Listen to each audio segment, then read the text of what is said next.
Oi, gente, Mucuyu, Colofé, Mutumbá, Orê, Mojuba, Saravá e toda a saudação de respeito a nós, povo de matriz africana.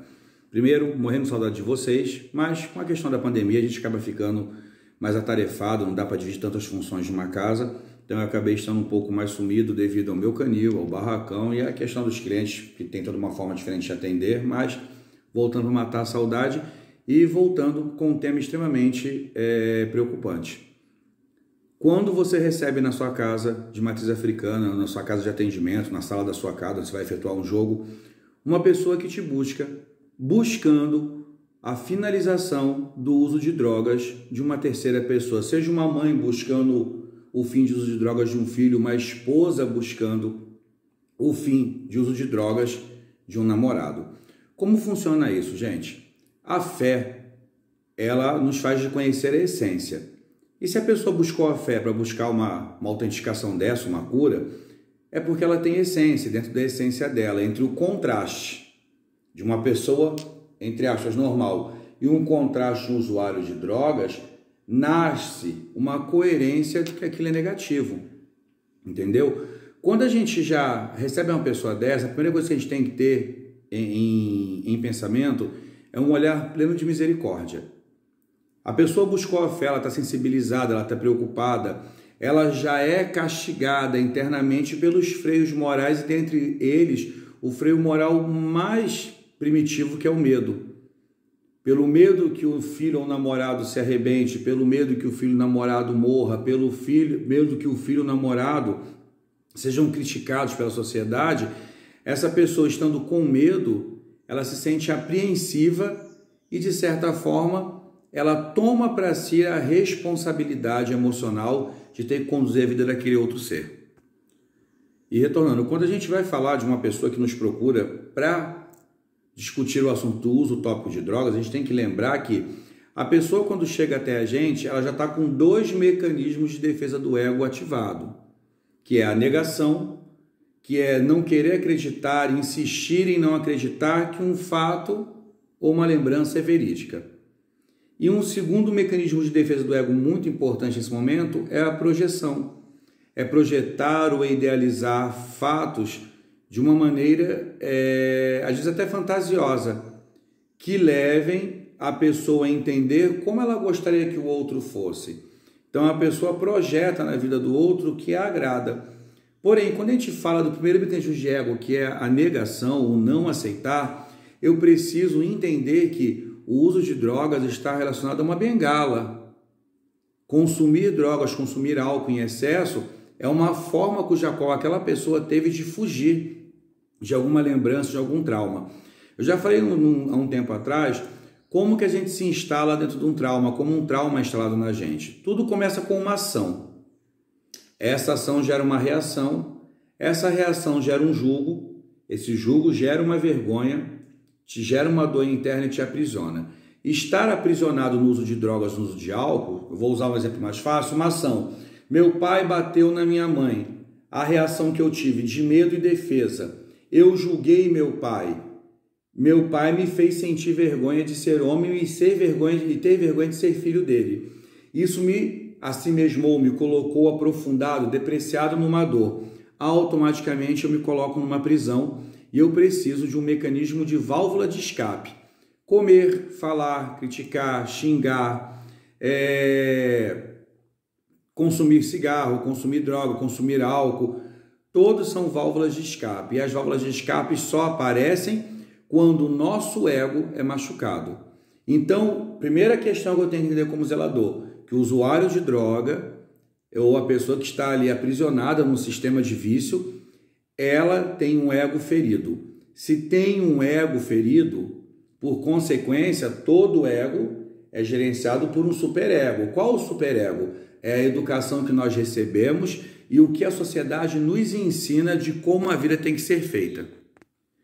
Então, antes que a gente venda para o próximo a necessidade dele entender que se ele fizer um ebol, um trabalho, uma oração, ele vai adquirir o resultado que ele almeja, que é o fim do uso de drogas daquele filho, ou namorado ou ente, essa pessoa tem que entender primeiramente que ela tem que desmontar o mecanismo de defesa do ego dela. Se o ego está ferido, se o meu eu está ferido, eu nego aquilo. Se o meu eu está ferido, eu projeto aquilo de uma outra forma. Então, a primeira questão que nós, como zeladores, devemos ter e sermos extremamente eficazes, e não é desconstruir, não é cometer a alienação parental de dizer ao outro que a fé não cura. A fé cura quando ela está atrelada a uma boa consulta psicanalítica e até o uso de medicamentos, neurobloqueadores, porque, a priori, a pessoa usuária de drogas, a pessoa usuária de álcool, ela tem ali seu ego ferido, então ela precisa de um profissional que o conduza numa viagem bem tranquila até aquele estado lembrança-ação. De onde partiu aquela ação, onde a pessoa se aprisionou, se envergonhou, o porquê ela está depreciada e por que ela consome aquilo, é o primeiro fator de cura. Não adianta sair fazendo trabalhos, despachos ou fazendo simpatias, buscando a cura do outro, porque na verdade, quando eu levo um assunto de um outro para a mesa de jogo, eu muito mais estou levando os meus medos e ansiedades. A gente tem o medo como uma ferramenta muito interessante, já desde lá de trás, porque é o medo que conduzia o ser humano a não roubar por ser preso, a não se embriagar por não ser julgado, a não cometer crimes perante a sociedade para poder ser aceito.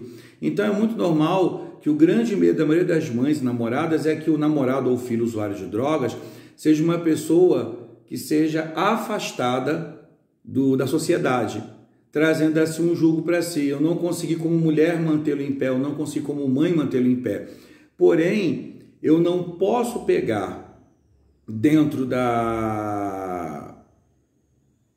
um exemplo, dentro de um outro mecanismo de ego, que é a formação reativa, e querer dizer que o ódio que eu tenho pelo outro não ser o que eu sonho é transformado na preocupação que eu tenho pelo outro estar se arrebentando, que é muito normal que nós temos essas escapatórias.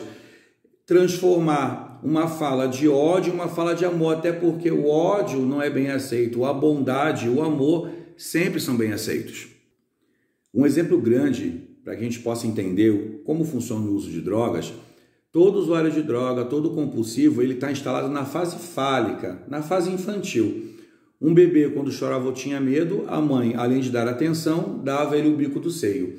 Então vocês veem, quando você leva um fumante para um assunto desagradável, ele vai fumar com excesso.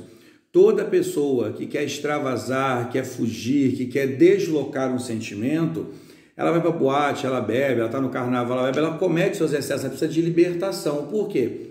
Quando eu faço essa atitude, que eu coloco algo à boca, levo algo à boca, eu me transporto lá para trás, onde eu tinha um período de segurança. Então, o que isso tem a ver, Doté? Tem muito a ver. Os vícios como cigarro, bebida, álcool, comida, às vezes até mesmo os vícios de anseio agressivos, estão todos ligados à necessidade de segurança. Por quê? Qual ser humano se comportaria a cometer algo que é ruim? Um exemplo: comer demais, usar drogas demais, não ter higiene pessoal, tudo que poderia levar a qualidade de vida a uma depredação, seria normativo que nós pensêssemos em quê? Em deixar isso para o lado, em abolir isso da nossa vida. Mas a palavra abolir entra aqui de uma forma muito interessante. Tudo que eu tenho que abolir da minha vida, eu tornei cativo, porque na grande verdade eu vou fazer o sistema contrário do medo e da dor. Eu já estou aprisionado porque eu tive uma dor que me gerou uma vergonha, que foi de um julgo alheio ou mesmo meu, que me veio de uma reação negativa, que veio de uma ação. Quando eu tenho o sistema do ciclo da culpa e eu torno a minha pessoa cativa de um vício, é porque eu estou colocando aquela criança minha interior que chora lá no colo daquela mãe. De certa forma, em exemplos mais fáceis, não deixar o vídeo tão longo, nós temos aí o filho que cresce, que não enxerga no pai o valor que realmente deveria enxergar e entende que ele não quer trocar de lugar com a mãe. Então, toda a nossa base educacional, já diz Jung, que a gente só chega ao valor quando atravessa o Vale de Sombras, elas são 3 etapas. Ela vem da nossa família, segundo local do colégio e terceiro local da sociedade. Então, quando a família, que é a base, o sumo valor da educação humana, ela tem uma desconexão, e eu não entendo essa desconexão, automaticamente eu vejo meu pai agredindo minha mãe. Eu cresço com a visão de ser o melhor pai. Mas por consequência, meu pai agride minha mãe, eu não posso tomar o lugar dele e levar a minha mãe nas costas. É uma brincadeirinha que a gente diz, brincadeira, gente, é forma de expressão boba de falar, que o homem ele busca uma princesa, a mulher busca um príncipe, e aí cada um na sua ideologia de gênero encaixe, seja homem trans, mulher trans, travesti, gay, lésbico, enfim. Vamos usar o fator. Eu busco o que eu almejo. Então, o homem, na forma primária de fala, o homem que tem uma mãe rainha busca uma mulher princesa. Se em algum momento ele entender que ele não vai ser a bengala da mãe e que ele não vai ter o lugar do pai, para distrair o olhar dessa rainha, ele vai buscar uma mulher não princesa, ele vai tomar comportamentos marginalizados. É uma forma dele dizer, ó, não me escolha, eu não sou um parâmetro social de escolha. A mesma forma é a mulher. A mulher, quando ela não tem a sua ideologia de boa escolha, ou o pai representando para ela um rei, ela buscaria um príncipe, se o pai deixou essa mulher algum sistema de trauma, algum sistema de medo ou vergonha, essa mulher, para não ter que levar o pai na frente, ou até mesmo para castigá-lo, mostrando a ele que ela vai gerar preocupações, também o homem, ela vai escolher, de certa forma, uma pessoa extremamente diferente ou que gere preocupações.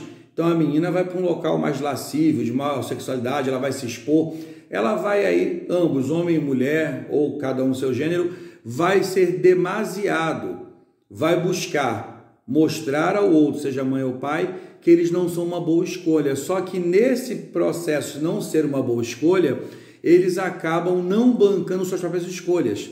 E daí vem as válvulas de escape. Dentro desse processo, a gente já tem outros transtornos, que é o transtorno de Édipo, o transtorno de Jocasta, que é essa questão da trilogia mal feita. Isso também começa na infância, quando a mulher escolhe ser namorada do pai, quando o filho escolhe ser namorado da mãe. Às vezes o simples fato de uma mãe colocar o filho depois da idade da identidade, toma banho com ela, eu sou mãe, ele é filho. O filho é homem, vai ter desejo pela mãe, e esse envergonhamento, acho que ele se instale também dentro de um complexo de medo, por um medo divino, ou criticado, ou moderado, ou antissocial, de ativar um gatilho de freio moral sem saber que ele não é culpado.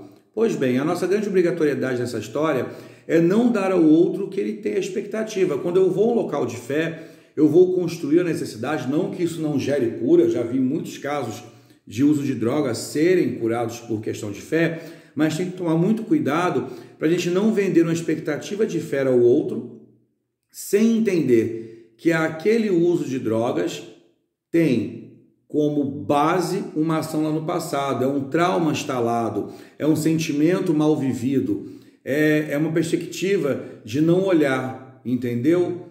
E a partir do momento que eu não consigo projetar no outro a vida que eu almejo que ele tem, eu também tenho um erro, porque eu vou levar para o outro uma preocupação de ser o que eu almejo. A partir do momento que eu nego o uso de droga do outro, eu também estou negando que lá atrás foi o start para movê-lo até o uso de droga. Então a frase primordial a ser entendida e a ser investigada é tentar entender o fundo de base de onde essa pessoa desenvolveu uma necessidade de criar uma bengala ou uma defesa para o uso de droga. Porque fora a expectativa de salvar o outro, eu não posso me dar o deslumbre de massagear o meu ego, de dizer a outra pessoa que eu, em nome do orixá, vou curá-lo, porque eu vou estar fazendo o pior dos crimes, que Freud já falava, o ser humano não é normativo a cuidar da própria vida. Então eu estou dando àquela mulher a transferência de responsabilidade, sendo para a minha pessoa, e automaticamente eu não posso curar aquele usuário de droga. Eu vou levar essa perspectiva para o orixá. No momento que a pessoa possa ter uma cura ou meia cura ou cura nenhuma, essa mulher vai tomar de cobrança para a minha pessoa e para esse orixá, desconstruindo assim a obrigatoriedade da responsabilidade emocional.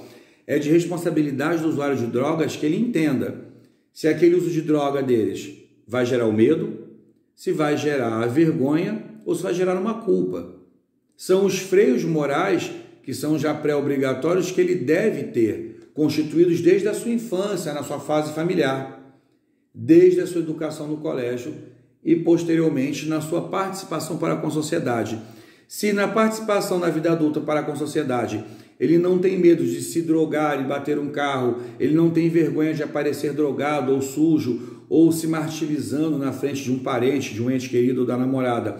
E se ele não carrega a culpa, de certa forma, não é o zelador ou a espiritualidade que vai conter o que seria um bloqueio emocional ou um transtorno gerado por um trauma de abandono. Tem muitos meninos, usuários de droga, até meninas, que às vezes são meninas capetas, né? Que saem correndo para brincar na rua. Eu fui um menino muito rebelde, eu saía, subia na árvore, caía, me quebrava. Eu achei que talvez isso não haveria de corresponder na minha personalidade. Mas uma criança que ela é desobediente, ela vai ser um vínculo do medo para a rua. Sobe na árvore, cai e quebra. Quando ela se quebra, ela se arranha, automaticamente ela já ativa o sistema filho-mãe. Cadê a minha progenitora? Ela tem que me defender. Mas eu me machuquei porque eu fui desobediente. Bloqueio ali dentro já. E eu já cresço com um bloqueio de abandono porque eu não pude ter da minha mãe, que era obrigatoriamente a pessoa deveria me cuidar, o cuidado que eu também fui um transgressor. Eu desobedeci a ordem daquela mãe e vou chegar em casa e ainda vou ter um chicote moral que ela vai falar: eu não te avisei, Joãozinho, que você não deveria fazer isso, você se quebrou, agora você vai se ferrar sozinho. E isso torna-se um alimento enorme de energia para os transtornos e traumas ocasionados na infância, que são todos esses transtornos e traumas que nos levam aqui para frente aos nossos vínculos ou métodos de bengalas ou de escapatória para transpor ao que fere o meu ego. Então, grande beijo, Colofé, eu espero que sirva de exemplo a alguém ou de informação, como já serviu para mim essa informação, da gente poder entender que a gente não tem forma divinatória, nós representamos as divindades aqui na Terra. E que, de certa forma, quando eu represento e eu professo, eu digo uma verdade que eu acredito a alguém, eu estou me responsabilizando por tudo aquilo que eu disse àquela pessoa. E lá no fundo, ainda mexendo com o ego da pessoa, porque o ego, gente, ele é linear, ele é individual e ele protege o ser humano de toda e qualquer dor. Então, eu entro na camada do superego, eu sou aquele que vai reeducar. Porém, um ego sem educação do superego traz muito transtorno. Então, eu espero que a gente possa colocar a mão na cabecinha e entender que quando eu vou aconselhar alguém sobre o uso de drogas, eu também não posso já usar o juízo de fato, que é o que eu estou vendo. Esse que é até marrom, isso é um juízo de fato, que é um assunto que a gente vai falar posteriormente. E é um juízo de valor, esse que é até marrom me deixa cabeçudo, eu já coloquei um valor naquilo. Então, eu jamais posso dizer ou fazer juízo sobre o outro, sobre o que ele faz, porque quando eu acho que o que ele faz está errado, eu estou colocando os meus valores. E eu só tenho valores porque eu já atravessei meu vale de sombras e já constituí meu valor de fim. Tá bom, gente? Um beijão, Colofé, Mucuyu, Mutumbá e até um próximo encontro. E lembre-se sempre, a gente só se pode tornar responsável pela gente mesmo. A gente sendo responsável pelo nosso ser, que a gente não responsabiliza o outro nem sequer pela adoração, senão a gente sai do campo de orientador para um campo de um zelador, zeladora narciso, que precisa de adoração, de devoção, de dedicação e que não aceita contrariedades, que nada não me é permitido. A gente não pode ser narciso quando a vida do outro é o enfoque ou a preocupação de uma terceira pessoa. Grande beijo, até um próximo encontro.